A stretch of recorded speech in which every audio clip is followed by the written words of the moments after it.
எனக்கும் உங்களை எல்லாரையும் பார்த்ததுல எனக்கு ரொம்ப சந்தோஷம்.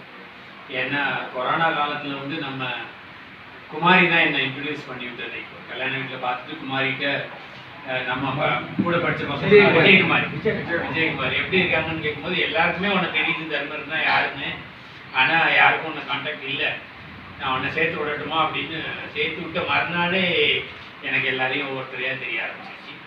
முதல்ல இம்மீடியட்டாக சாமுவேல் சார்கிட்ட பேசிட்டேன். வாத்தியார் இருக்கிறதுனால அந்த கெமிஸ்ட்ரி ஈஸியாக ஒர்க் அவுட் ஆகிடுச்சு. வாத்தியார் கான்டாக்ட் அப்படி ஒவ்வொருத்தரையா நான் எல்லாத்தையுமே பேசிட்டேன். ஆல்மோஸ்ட் யாரெல்லாம் நம்ம குரூப்பில் மெசேஜ் விடுவாங்களோ அவங்கள பற்றி என்ன, அவங்க என்னென்னலாம் படித்தாங்க, அதுக்கப்புறம் இப்போ என்ன வேலை பார்க்குறாங்க, அவங்க பசங்க என்ன படிக்கிறாங்க, அதை எல்லாத்தையும் கூட தெரிஞ்சுக்கிட்டேன். எனக்கு என்ன சந்தோஷம்னா நம்ம எல்லாரும் ஒரே ஸ்கூலில் படிச்சிருந்தாலும் நம்மளுடைய தனித்துவத்தால் நம்மளுக்குன்னு ஒரு வேலையோ இல்லை உத்தியோகமோ எதையோ ஒன்று பண்ணிக்கிட்டு நம்ம ஒரு வாழ்க்கை ஒரு சமுதாயத்தில் நல்ல பேரை வாங்கிட்டு அதுக்கு மூல காரணம் நம்ம படித்த பள்ளிக்கூடம் வந்து நமக்கு சொல்லிக் கொடுத்த நல்ல ஒழுக்கங்கள்.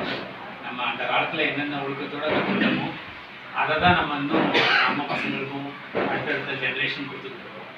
ஸோ எனக்கு என்ன ஆசைன்னா நம்ம என்னெல்லாம் நல்ல நல்ல பழக்கத்தை கற்றுக்கிட்டோமோ அதை வந்து அடுத்தடுத்த ஜெனரேஷனுக்கு அதை கரெக்டாக பாஸ் பண்ணிக்கிட்டே இருக்கணும். அப்படி பாஸ் பண்ண போய் தான் நம்ம இப்படி இருக்கோம்.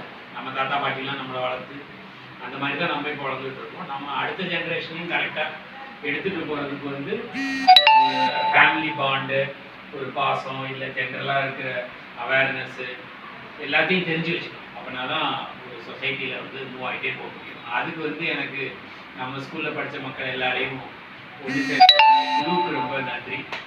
நீங்கள் சொன்ன லக்ஷ்மண் பாண்டி, சாமுவேல், அதுக்கப்புறம் சோமசுந்தரம், பூரணி, இவங்க எல்லாருமே ஒரு பில்லர் மாதிரி இந்த குரூப்புக்கு. அதனால் இன்னும் வேறு வேறு ஸ்டேஜுக்கெல்லாம் எடுத்துகிட்டு போகணும். அதாவது என்னென்ன உதவி வேணும். இப்போ எனக்குலாம் இங்கே வந்ததுக்கப்புறம் தான் தெரியுது ஒவ்வொருத்தருக்கும் ஒவ்வொரு வேலைலாம் தெரியுது அப்படின்னு. ஸோ அதனால் நம்ம ஒரு இம்மீடியட்டாக ஒரு ஹெல்ப் கேட்கணும்னாலும் கேட்டுக்கலாம், இல்லைன்னா ஒரு இதை தெரிஞ்சுக்கலாம், எல்லாருக்கும் உதவியாக. ஸோ ரொம்ப நன்றி. இதை ஆர்கனைஸ் பண்ண பிரியா மகேஷ் அவருக்கு ஃபோனில் கேட்டு டைமை ஃபிக்ஸ் பண்ணி இடத்த ஃபிக்ஸ் பண்ணி ஒவ்வொன்றையும் ஃபிக்ஸ் பண்ணி